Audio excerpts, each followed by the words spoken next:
যা কখনো হয়নি আগে তাই হলো, একটা সিরিজের ট্রফি উন্মোচন, সেটাও তৈরি করলো উৎসবের উপলক্ষ। বিসিবির অভিনব উদ্যোগ, নতুন উদ্যমে নতুনভাবে বাংলাদেশ আয়ারল্যান্ড সিরিজের ট্রফি উন্মোচিত হলো। এত আয়োজন দেখে আইরিশ নারী দলের অধিনায়কও বেশ খুশি।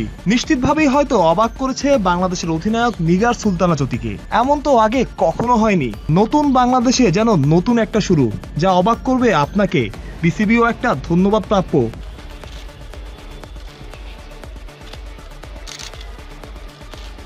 ট্রফি উন্মোচিত হওয়ার কথা ছিল 1:30টায়, অন্য সময় হলে দেখা যায় সময়ের এদিক ওদিক হয়। মঙ্গলবার ঠিক সময়ে ট্রফি উন্মোচিত হলো, এটাও একটা উদাহরণ। এবং সময়ের আগেই উপস্থিত দুই অধিনায়ক, দুজনেই বেশ কিছুক্ষণ গল্পে মেতেছেন। যখন গণমাধ্যম এসে পৌঁছেছে তখনই তারা ট্রফি উন্মোচনে এসেছেন।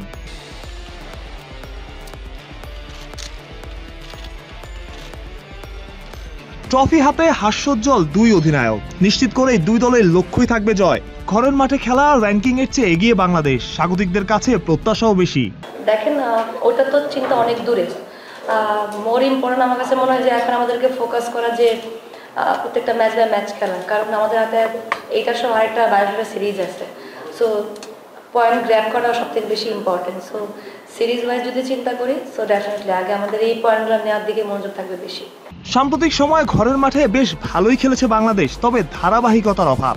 এক সিরিজ ভালো যায় তো অন্য সিরিজ খারাপ, সেই জায়গা থেকে উতরে আসাই লক্ষ্য। একই সাথে বিশ্বকাপ সুপার লিগের অংশ এই সিরিজ, 3টা ম্যাচ জিতলে বিশ্বকাপ খেলার সম্ভাবনাও বাড়বে বাংলাদেশের। তাই আয়ারল্যান্ড সিরিজে পাখির চোখ। ফার্স্ট অফ অল আমাকে তো ওয়ান ডে দেখবেন যে কিছু নতুন প্লেয়ার বলবেন যারা ওয়ান ডে রেগুলার বেসিস খেলে এবং কনসিস্টেন্ট প্লেয়ার যারা, লাইক আমাকে মেনশন করতে যার নাম হচ্ছে ফারজানা পিঙ্কি।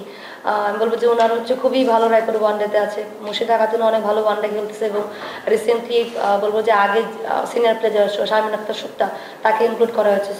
সো ফার এই ফরম্যাটটাতে বলবো যে আমাদের যে ব্যাটারগুলো আছে হয়তো একটু সময় নিয়ে ব্যাটিং করলে, যেহেতু ব্যাটিংটাই বেশি প্রবলেম দেখা যায়, তো এখানে তো সময় নিলে কোনো এত বেশি প্রবলেম নেই। তো ব্যাটিংটার দিক থেকে আমি বলবো যে হ্যাঁ, এভাবে প্রিপারেশন বলতে যে আমরা কিছু প্র্যাকটিস ম্যাচেস খেলেছি, মোরালেস সেটা হয়তো বা সিলেকশনের দিকেই বেশি মনোযোগ ছিল, যার কারণে প্রত্যেকটা প্লেয়ার তার যে যা জায়গা থেকে বেস্টটা খেলার চেষ্টা করেছে। সো ওইভাবেই টিমটা পিক করা হয়েছে এবং লম্বা সময় পরে ওয়ান ডে খেলা এবং হোম কন্ডিশন, আমি মনে করি যে আমাদের ওয়ান ডে যে প্লেয়ারগুলো বেসিক্যালি যারা রান করে আসে কনসিস্টেন্ট, তারা খুব ভালো করেছে সেই সব ম্যাচগুলোতে। সো আমি কনফিডেন্ট টিম নিই।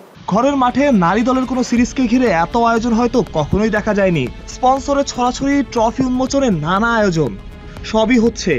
এখন মাঠের পারফরমেন্সে উন্নতি করার পালা। নিগার সুলতানা জ্যোতিরা সেটা পারবেন তো? মানুষ প্রত্যয়, বিডি ক্রিক টাইম।